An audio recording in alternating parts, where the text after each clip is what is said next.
ഏത് വെള്ളത്തിൽ ഇവിടെ കായൽ തോട്ടിട്ടൊക്കെ മറിഞ്ഞു പോകൂടെ പൊട്ടാ. എന്തിനാ കൈയിടണ? ചുമ്മാ ഇരി പൊന്നു. കൈ കഴുകണ്ട, നീ വെള്ളത്തിൽ പോകും കേട്ടോ.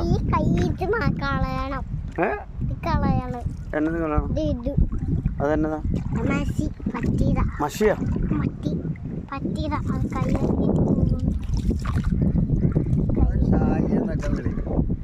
ആ അവനെടോ രാജി എന്നൊക്കെ എന്നെ വിളിക്കുവാ.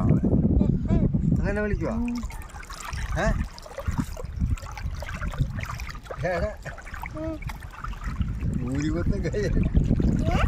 ഊരി കൈയായിട്ട്